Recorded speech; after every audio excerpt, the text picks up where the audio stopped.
Thank you for tuning in to Entertain the Geeky, your source for nerd news. Hey everyone, what's up? This is Jason back at you with more nerd news.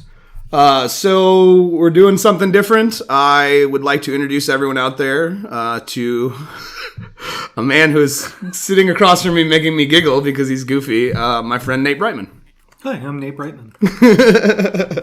Nate has graciously agreed to come on the show and act as a co-host of sorts. We used to do a little video review show back when we both worked at the comic shop, and it was Illustrated Beards.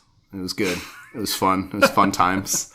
You can still watch them on YouTube. They're actually still on YouTube. Please don't. No, they're amazing. What are you talking about? Especially the one where you're in your sleeveless shirt. That was the best. It makes me cringe, not because of you. Right? No, I got very weird camera eye contact and stuff happening. It's all bad. It's not good. Well, I mean, it's like talking into the mic. When you're on camera, you're supposed to look at the camera, right? Unless you're making a film or a television show. Yeah, but it's like when somebody doesn't know what to do with their hands, except with my eyes. I mean, I guess I get that. I can understand that. So Nate's going to be hanging out with us and doing the co-host thing. So I would like to touch first on a topic that everybody's been talking about. It's very sad. It's Spider-Man is no longer going to be a part of the MCU, or at least that's where we are right now. Is Spider-Man right now today is no longer going to be a part of the MCU. Now that could change in the future. Deadline talked about the fact that maybe the negotiations are not at an end and that they are willing in the future to sit down and try to renegotiate these terms. But I guess it just sounded like Disney wanted more money. Like they wanted a bigger piece of the revenue, the back end revenue from these films. And Sony didn't want that. I guess that's really where we're at. It doesn't really make sense. Yeah. Because Sony doesn't really have Sony doesn't have a good bargaining chip except for the fact that they can just walk away. True. But then they're kind of left with nothing. Because if Sony makes more Spider-Man movies of their own, probably not going to do very well. I mean, in all reality, they've already talked about the fact that they are planning on going forward with Spider-Man 3 with Tom Holland and all the actors. Because technically they work for Sony. Right? Yeah, so I mean... and that's fine, and it might be a really, really good movie. I don't know how much this Spider-Man movies really hinge on them being a part of the MCU, to be honest with you. I guess with the right person playing Spider-Man, like obviously with Tom Holland playing Spider-Man, people like him. He's honestly, in my opinion, the best person who's played the character. But the very reality is, how many people would just not go see that movie out of spite to just probably a lot to just be angry at Sony and say, "Well, screw you guys." But also, Disney could just buy it. That's I guess what I don't really understand is why doesn't Disney just buy it? Because Sony has to be willing to sell it. It's not like they can just walk in there and just say, well, it's ours, we're buying it. Sony has to agree to that sale. What I'm saying, though, is that Disney kind of has the power to name a price. I mean, of course they do, but Sony has also experienced success recently with Into the Spider-Verse and Venom. Because even though I don't think Venom was a very good movie, it wasn't a bad movie, and it really comes down to Tom Hardy. Like, Tom Hardy turns in a pretty amazing performance as the guy who's two people. So they're cocky, right? They think we figured it out. We found the right formula for Spider-Man, and in all reality, everything that you've been doing with Spider-Man, is still something that is contractually obligated to happen at our company. Right? So they can continue making movies with Tom Holland. Those contracts are Sony's contracts, not Disney's contracts. So those people that signed those contracts to play these characters in X amount of movies still have to abide by them regardless of who's making the movie. Or who's in charge of the production, I guess. And then Sony killed me, right? Because they tried to release a statement, a couple days after and backpedal on this whole idea and talk about how it was Disney's decision because they felt like Kevin Feige had too much going on and that he wasn't going to be able to, lead the production of Spider-Man films for another company and stuff, which is just garbage. It's just a garbage lie to us all to make us not hate Sony as much because their stock dipped quite a bit as a result of this. And I when the stock price goes down, the investors aren't happy and might force them to sit down and renegotiate. But regardless, Kevin Feige has said many times that he loves Spider-Man. He was the one who fought so hard initially to get Spider-Man into the MCU. He said, he's had many public statements saying, you can't do this without Spider-Man. You need Spider-Man. He's part of this. He's a big part of this. And in all reality, Far From Home was setting him up to be a much bigger part of this. And I know you probably haven't seen Far From Home yet. Yeah, a little thing. I haven't watched a Marvel movie since Civil War, with the exception I've seen half of Black Panther. I don't understand that. How do you just see half of Black Panther and not watch the whole thing? I've been watching it at work between phone calls. Oh, okay. All right. Well, I hope that no one from your job that's in charge of you is listening to the fact that you sit around. I talk openly about how there's an account we picked up, and before we picked up this account, I used to be able to watch 1 or 2 episodes of Star Trek between calls a day. I mean, everybody knows. I went up to my supervisor one day after watching The Inner Light and was like crying. Actually, no. My supervisor came up to my desk to tell me something and saw my eyes were red and were like, are you okay? And I was like, yeah, sorry, I just watched The Inner Light. So, yeah, no, they know. But yeah, so, Far From Home was definitely kind of setting Peter up to replace Tony. I mean, we had, even if you haven't seen the movie, there's that line in the trailer where, Happy says, I don't think Tony would have done what he did if he knew that you weren't going to be here to carry on. Yeah. So we do see, and in the movie, we see a Peter who definitely reminds us of Tony, right? Where at the end, he gets to build a new suit, and we watch that process similar to watching Tony build his first armor. It's like, I don't know where the comics are at right now, but it's the dynamic when I was still in comics. Right, regularly. Heavily, was the Peter Parker was very much a Tony type character, and Miles Morales was very much a young Peter Parker type character. Absolutely. So I mean, I would obviously, I say obviously because you know me, and my preferences on heroes. That is probably the singular thing that makes me. That's probably the singular thing that makes me feel like I'd like Spider-Man to stay in the MCU, and like. I don't know. That's maybe bad wording. Like, it's not that I don't want Spider-Man to stay in the MCU. Aside from things like video games and like getting cameos of Spider-Man in other Marvel movies, I'm not like it's not like a huge thing for me that like Spider-Man has to be in the same universe as Tony Stark and Captain America and all that for movies. I mean, because Spider-Man is such a good standalone character when done well. But if you were like. If you could tell me for sure that you knew Marvel's direction was that they were going to replace Tony Stark's role in the MCU with Spider-Man, I would be pissed about this. Because I would way prefer to have a Spider-Man in a Tony Stark role in the MCU at this point. Yeah, absolutely. I'm a little tired of Tony Stark. Yeah, I mean, we all are. I have only ever liked him in doses. I mean, and in all reality, I mean, it was time, right? It was time for... not just contractually, but it was time for these actors who kind of helped build this to move on and let other actors continue building it.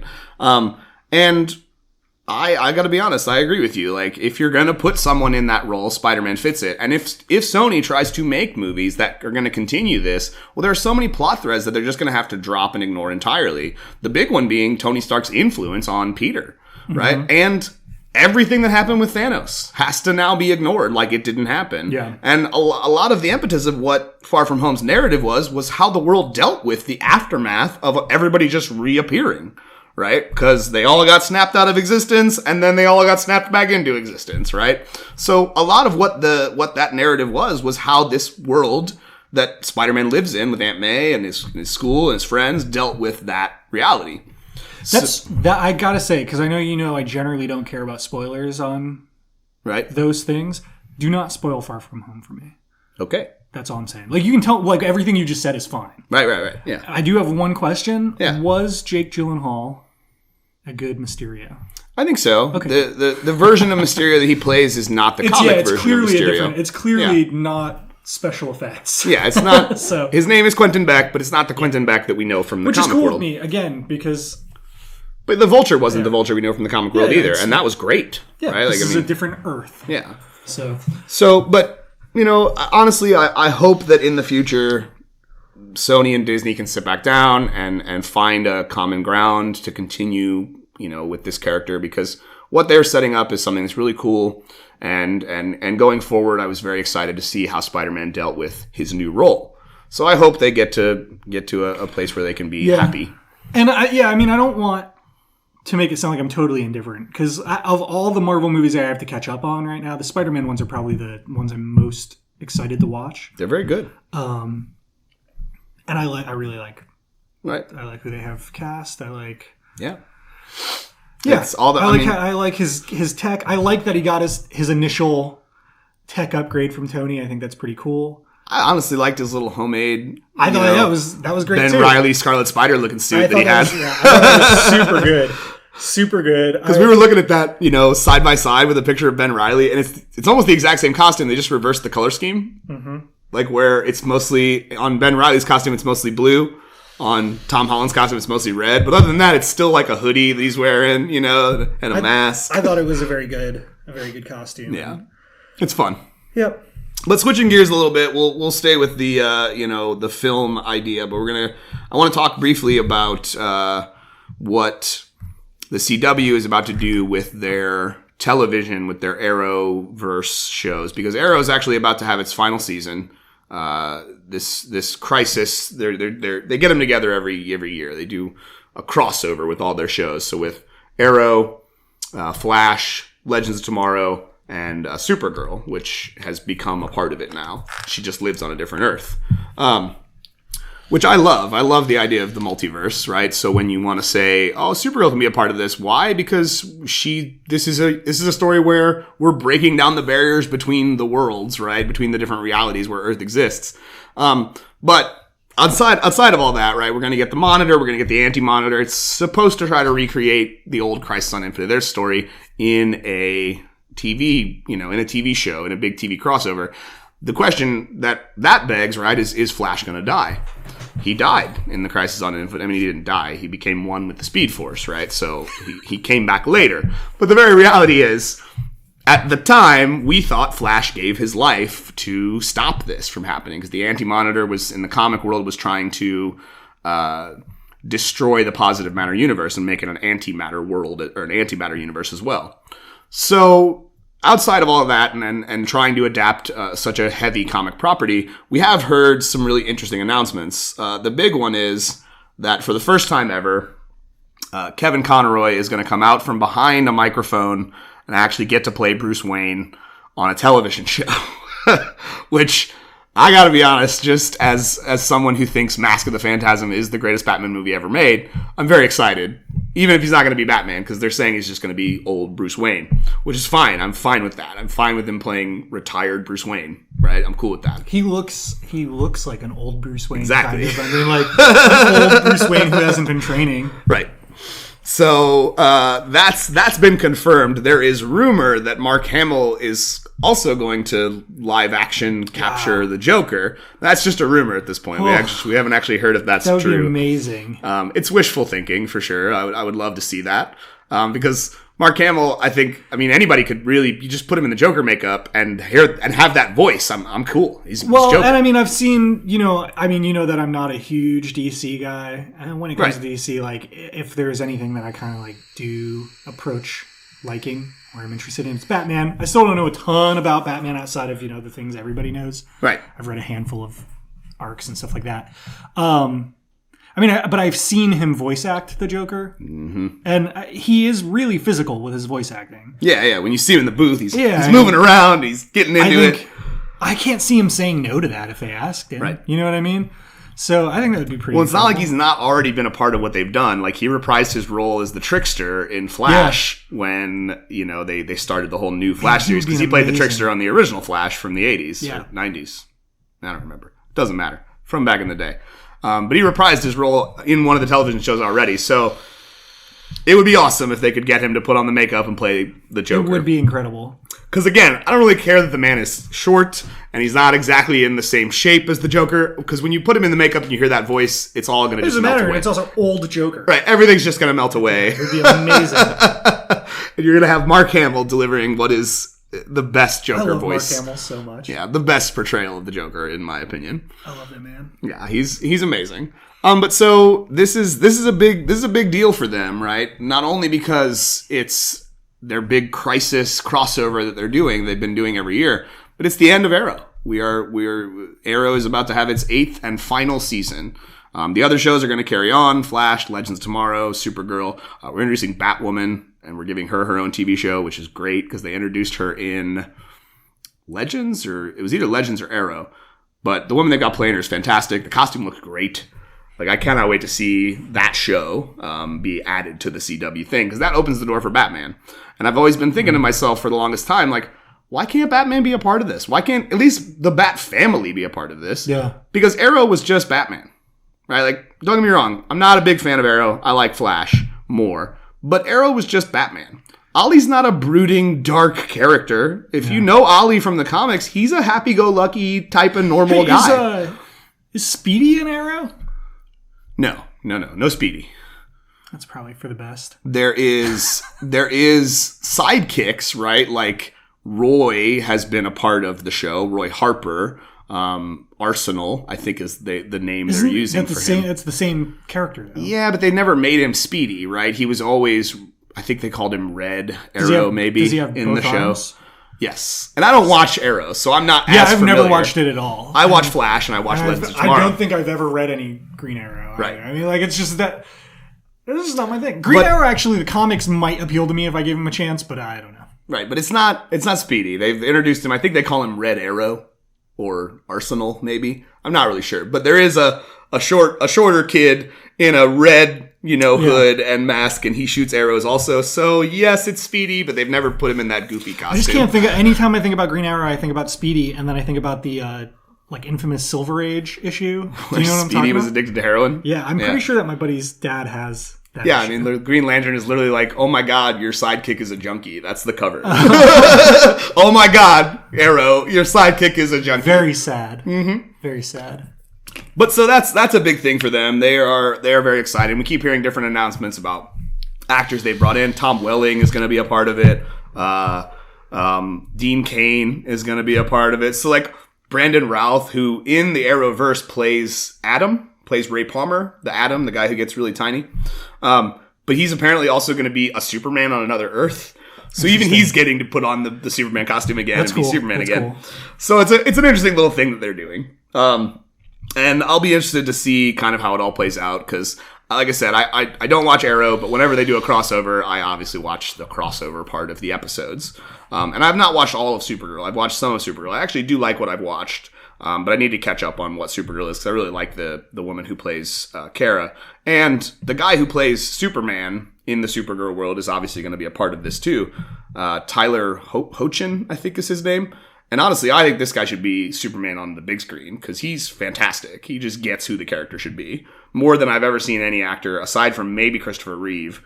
And I think I'm only saying that because he's a legend. He's the legend. He's the guy who brought Superman to the big screen. But yeah, he just gets it. He just understands who this character is in relation to other characters, in relation to the people that he saves and wanting to talk to them and make sure that they're okay. Right? Like Batman saves everyone and he just disappears. Superman saves everyone and he hangs out and talks. Because he wants you to like him. He's a likable guy, right? And this guy's great. So that should be an interesting thing to see, kind of how they all are playing multiple roles in the thing. The guy who played the Monitor in last year's crossover is playing the Anti-Monitor as well. So we're going to have, the same actor playing both the good version of himself and the evil version of himself, which I think is kind of cool. But that's, interesting. We'll see. We'll kind of see how it all plays out, and we'll talk about it on the show once we kind of give a better idea of what it is and what's going on. Because they've been playing pretty close to the chest on this one. They haven't really given a lot of information away other than weird casting decisions that they've made. But so I would be remiss if I didn't touch on this. Jonathan Hickman's X-Men we're 5 issues into his 12-issue arc. We're releasing one a week. It's 2 series: House of X. And Powers of 10. And I mean, it's amazing. It's just one of the most mind-blowing things I've seen in a while. And it's honestly been a really long time since I think we as comic fans have had a reason to be excited about the X-Men. And that's saying something because the X-Men were for a very long time a flagship Marvel title, right? Right up there with the Avengers or the Fantastic Four, reasons why you should read Marvel comics, right? And I think with the fact that Fox was making X-Men movies and Fantastic Four movies, we kind of saw those comic properties get put on the back burner a little bit. The top creators weren't working on them. And don't get me wrong, Matthew Rosenberg was just doing Uncanny X-Men for 22 issues, and it was great, right? It was a fun little book. But this House of X thing is just giving me a reason to be excited to be an X-Men fan again. I'm going to wait for the collected edition, but it's absolutely going to be read. Because, again, I'm destroying all my geek cred here, but X-Men is something that I've always been a little intimidated by. Sure. As somebody who grew up on non-superhero comics, I've Right. always kind of wanted to get into X-Men, but there is, an eon's lot of worth history. an eon's worth of canon to navigate through, and this seems like a really solid way to hop in. And I've read a little bit of X-Men here and there, a couple story arcs. I read Joss Whedon's Astonishing run, and it was fantastic. Yeah, really good. So yeah, I'm excited about this and the descriptions you've given me. Yeah, but I mean, I want to talk about a few things about it that have kind of just been amazing. And if you haven't read it, we are going to spoil some things. And even though Nate has not read it, we've already kind of went over what it is, and he's not the biggest when it comes to spoilers. Depending on the thing, with this it's okay. Right. So first of all, if you're unfamiliar, Jonathan Hickman, I mean, he's one of the most prolific writers writing in comics today. I mean, the man, I don't really think I've ever read anything that he's done that I wasn't completely blown away by. I mean, not only, his Fantastic Four stuff, his Avengers stuff leading up to his big Infinity crossover that he did, but then going outside of that, East of West, which he does for Image, is it's still a fantastic book. It's literally about a post-apocalyptic world where the main characters are the horsemen of the apocalypse, still living in this world that they've destroyed. I've had probably every single thing he's written at some point or another recommended to me by someone. Yeah, I've never heard a bad thing about any of his writing. He's very good. But one of the big things that I think puts him a little, in a different echelon of writers that have had their creations used as part of a movie, right? Jim Starlin's in there, right, with Thanos. Stan Lee and Jack Kirby are in there with pretty much all the Avengers characters and everything else that comes with that. But when Jonathan Hickman did Infinity, he introduced us to the Black Order, which are Thanos' children, the ones we saw in Infinity War, the movie, right? So not only is he very prolific within the comic industry, but he's had such an impact on what it is that his things have been the basis for movie characters and movie plot lines.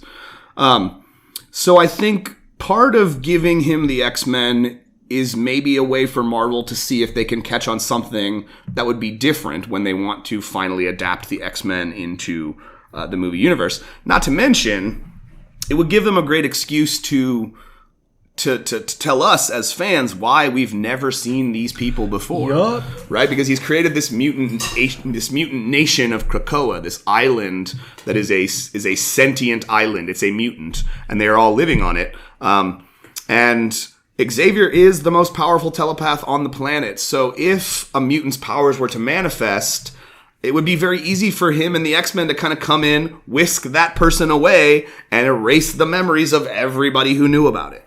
Right? That would not be a hard thing for Xavier to do. That would be a fraction of his power. Yeah, the snap in and of itself also opens up a lot of possibilities. Sure. It would be so easy to... you could pull out of the hat. When they snapped everybody back, it's actually a slightly different timeline in which mutants live on the side. It triggered the mutant gene in people. It's really... Yeah. There's a lot of things you could do with that. I was just having a conversation with some dude on a smoke break at work about this, about what they're going to do and how they could do it. And the snap, I think, is the easiest, but what you're talking about too is a very solid way. I hope they do, man.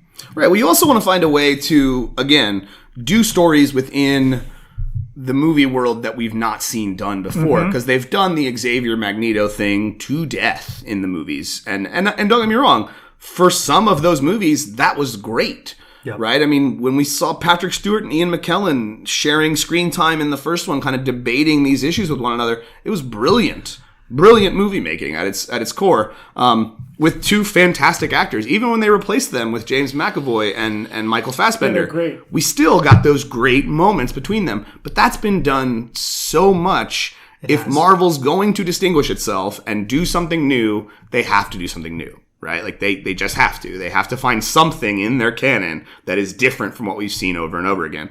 So, giving the reins to someone like Hickman is a great move from a comic perspective, but it also may be a great move from a movie perspective. And he pulled off, again, spoilers, if you haven't read the book, but he pulled off one of the greatest retcons ever. And I was talking about this with you before we sat down to record, because I think what makes a retcon so great is when it doesn't alter the history. When you can enter new information into the story that doesn't change anything that's come before it. Jeff Johns did it with his whole War of Light between the different Lantern Corps and introducing new Lantern Corps. That didn't change anything. In fact, that enhanced some of the things we'd already seen, like the fact that Sinestro had a yellow ring, the fact that Carol had a purple ring. You know what I mean? Like, that enhanced some of the things we'd already seen, and he just built upon it. And Hickman has done something, again, that's just amazing. Moira McTaggart. So if you're unfamiliar with Moira McTaggart, she is a human scientist who has always been a friend to the X-Men. Her and Xavier dated. They conceived a child. David, the Proteus, is their child. And she's just always kind of been there. She's just always been a supportive character to them. Well, we found out in House of X #2, she's actually a mutant. And her mutant power is actually quite brilliant. Her mutant power is reincarnation. And when I say reincarnation, right, you think, oh, well, she gets to live forever. It's a little more complicated than that, right? When she dies, she is immediately returned to the moment of her birth with all the knowledge and experience that she gained from the life before. So it's a very interesting type of power. She dedicates her life now, because of this, to trying to figure out how to solve the mutant dilemma. So there's timelines where she sides with Xavier. There's timelines where she sides with Magneto. There's a timeline where she sides with Apocalypse. And what she finds out throughout all of this collected experience is that alone, all of these mutants can't win. And they won't win. They will never win. So she makes the choice that the only way to win and to survive as a species is to unite mutants. So that's what she does. She gets Xavier and Magneto to put aside their differences. She brings Apocalypse on board. It's crazy, the kind of retcon that they've done. And it's a very simple line of dialogue that explains why Xavier, the most powerful telepath on the planet, never knew it, is because she can hide it. She can literally keep her past lives a secret from those who would try to invade her mind and take that information.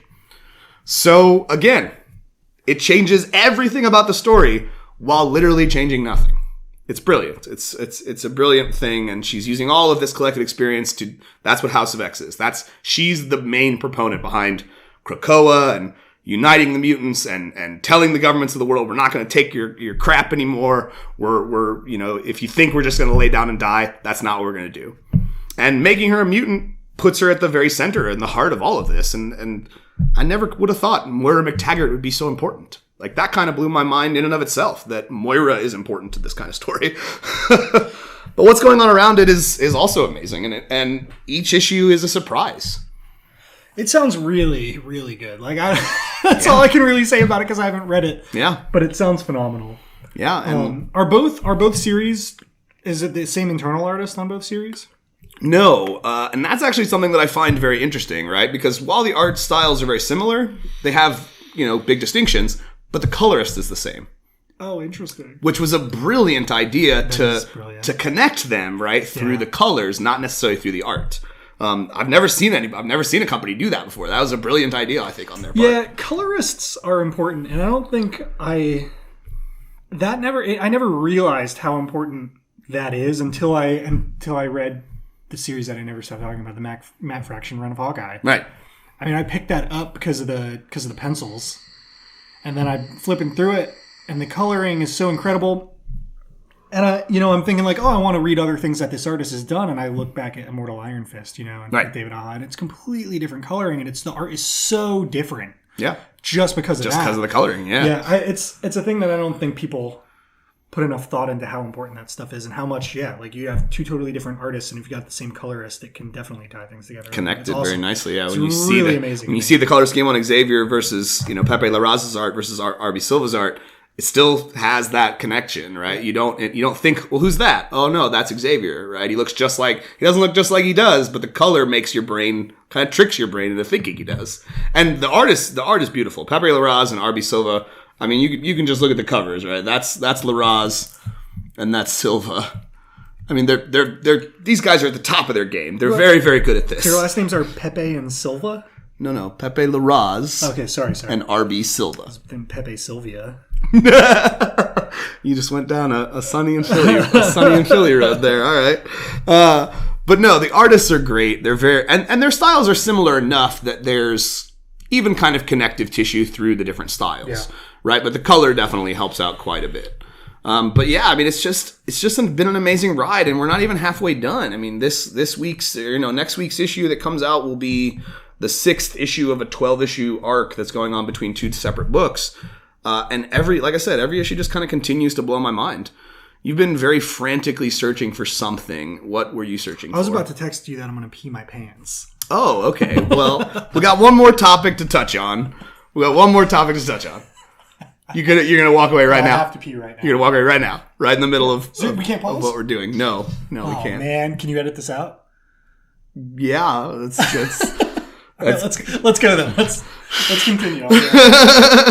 So we're going to touch real quick on this topic anyway, and it's Gamescom showed us the actual demo gameplay footage of Square Enix, Eidos, and Crystal Dynamics Avengers game, and we sat down and we watched it prior to recording, and I mean it. One of the things that I think blows me away right away is how different each character's gameplay feels, right? I think that's important, right? Because it could very easily kind of fall into the trap of being the same, right? Like everybody just kind of has the same combos and the same moves and stuff, but because they're so different, it's very much, you very much get that varied experience between characters. Do you remember the it's like really old Sega game? There were 2 of them, Space Harrier? Yes. The Iron Man sequence really reminded me of Space Harrier, which is awesome. Right. But I'm wondering, and we were talking about this too, is that it all seemed kind of on rails. Yeah. I had not realized that they've said it's going to be an open world game and that we're just kind of looking at the tutorial. That is extremely exciting to me. I'm wondering how the open world is going to work with the different characters. I'm wondering if you're going to be able to freely switch between certain ones depending on what part of the game you're in. Sure. Or whether the story will dictate what character you're playing as. Yeah, I'm really curious about that. I would love to see I would love to see that, and I actually have thought about that before, like the open world element that GTA 5 had with being able to switch between those 3 characters. Exactly. I thought a while back about how cool it would be to have an Avengers game like that. So that's, whether or not they do that, it's probably going to be a great game. The combat looks fantastic. The Thor combat reminded me a lot of kind of the Arkham Asylum style. Right, yeah. I got those vibes from Black Widow, actually. That too. Yeah, too. Very smooth animations, everything flows really well. Yeah, and the models, I mean, people were complaining that they kind of looked like the stunt doubles of the movie Avengers. And while I understand that, you actually made an interesting point that, if the video game had come first, we would have been saying the same thing about the movie. Yeah. Right? It's just these artists are interpreting these characters a specific way, and that changes quite frequently in the comic world, where different artists come on board and they look at it a little different. Armor on Tony or Cap might change a little bit, but the main core elements stay the same. Yeah, I mean, okay, it's, MCU Captain America looks nothing like Rob Liefeld's Captain America, so I don't like it. I don't think we need to go in how bad Rob Liefeld's Captain America looked. He had breasts. He was a man with breasts. I bring him up at every opportunity. But needless to say, the game, we don't have a lot of information about what the game will be beyond the kind of little demo that they've shown and a couple of key scenes that they show at the very end of the trailer. But it looks cool. I mean, it looks like it'll be fun. It does. I was hoping that it would tie into or be in a shared universe with the Spider-Man game we got. Me too. Yeah. But that's okay. It is okay because we haven't had. I don't remember. I know there has been an Avengers video game, but it was like Super Nintendo.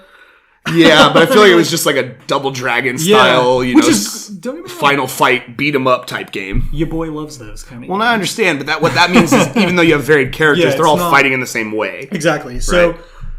Being able to throw Captain America's shield and have it bounce off multiple enemies and come back to you is going to be amazing to see, right? And throw Thor's hammer. I mean, the one time when he hits the guy with his hammer and the guy just sticks to the wall. oh yeah, we forgot to mention that Kamala Khan is clearly in this. She's very much in the trailer. Yeah, absolutely. She I don't think speaks unless she's the child speaking. She's the narrator, I think. She is the narrator. I Okay, think well she's that's the narrator. awesome. Yeah. The one who says they say never meet your heroes, but Yeah, I love that. Right, but that's wrong. That's very rad. So yeah, obviously we don't know if that means we're going to be able to play as her, or if she's just going to be kind of in the narrative, kind of interspersed. But we definitely can go beyond what the main scope of the Avengers is and include characters like the Inhumans or the X-Men because it's a video game property. It doesn't have to worry about licensing and Yeah, it's not part of the MCU. Right. And which is kind of refreshing to me. Yeah. I mean, like, I'm at the point now where I'm like, now I want to watch all these MCU movies that I have been sleeping on, and Right. I have a ton to catch up on. But at the same time, I am, I think, more interested in getting back into comics. Sure. You know what I mean? Yeah. So, but something about a video game, hopefully series, hopefully one good one at least, Yeah. is just a little more exciting to me. Yeah, absolutely. But so that's going to bring us to the end, guys. I did want to touch on the Phase 4 announcement, but I feel like that's a big thing, and we'll record a separate episode where we just talk about that, because I feel like that's something we could fill a whole half hour with, Yeah. right? Just talking about where they're going from where they are now. I will say, as burned out as I was on Marvel movies for a while, I am more excited about this whole phase as a whole than I was about like the whole last phase. Now, there's movies within the last phase that I haven't watched that I'm more excited about than any other Right, sure. Marvel movie. Yeah. But the whole phase looks really, really awesome. It's Right on. refreshing. It doesn't. I don't think it's going to be formulaic. Right, yeah. I look forward to talking about it. But yeah, we'll do a special episode where we just talk about Phase 4 and we kind of go into more detail about what we think and where we're going. But thanks all for sitting in and listening to us, drone on about all the nerdy things that we love. Thanks to Nate for agreeing to come on and be the co-host now. You're welcome. Right on. So if you guys are digging what we're putting down, do me a favor, head on over to entertainthegeeky.com. We got all the articles there, the podcast. You can find both this podcast and the other Entertain the Geeky. We're on social media as well, facebook.com/entertainmentgeeky, Twitter @entertaingeeky, and Instagram @entertaingeeky.